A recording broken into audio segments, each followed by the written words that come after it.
আপনারা শুনুন এই সেই ভাইরাল রিকশাওয়ালার কথাগুলো।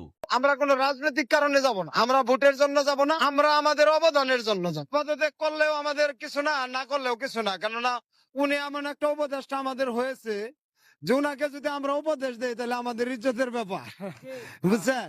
উনি দেখেন 10 মাসে কি করছে, ওনার কয়টা মামলা খালাস নিচ্ছে। ওনার 7টি মামলা ছিল, 666 কোটি টাকা শ্রমিকের অর্থ আত্মসাৎ একটা মামলা। এই মামলাটা উনি সুন্দরভাবে খালাস নিছেন, উনার সব খালাস। এখন উনি অবসর নিবেন, উপদেষ্টা পদত্যাগ করে আল্লাহর হস্তে যাবো গা কই, ফ্রান্সের রাজধানী প্যারিসে।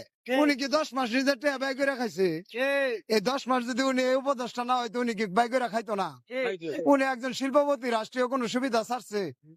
আমি রিক্সাওয়ালা ঘর ভাড়া দিয়ে থাকতে পারি না, মেট্রোর নিচে ঘুমাইতেছি, এই কথা কি উনি দেখবে? এগুলো আমাদেরকে কিস্তি দিয়ে একটা ব্যবস্থা করে দিচ্ছে যে ওনারা ব্যাংকের ঋণ নিচ্ছে 50 বছরে দিব, আমাকে কিস্তি দিছে সপ্তাহে 7 দিন পরে পরে দিব।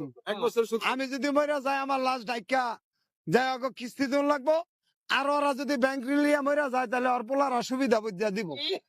এই যে সিস্টেম তৈরি করার পরে উনি গোটা বিশ্বের শান্তি আইন আমাদের যে অশান্তিতে ফেলছে, এই অশান্তির কথা কি আপনারা দেশবাসীর কাছে তুলে ধরবেন? উনাকে নোবেল কে দিয়েছে এই ব্যাপারে আমি প্রশ্ন করতে চাই। কারণ দেশের মানুষের অবস্থান না বুঝে একজনকে স্টার বানানো, এ ধরনের নোবেল দিয়ে একটি জাতিকে বিতর্কিত করা হয়েছে। আমাদেরকে একটি দেশের ভূখণ্ড থেকে বাদ দেওয়া হয়েছে। একটি স্বাধীন দেশে কোন স্বাধীনতার স্বাদে আমাদের ভোগ করতে দেওয়া হয়নি এই সব নোবেল বিজয়ীদের জন্য।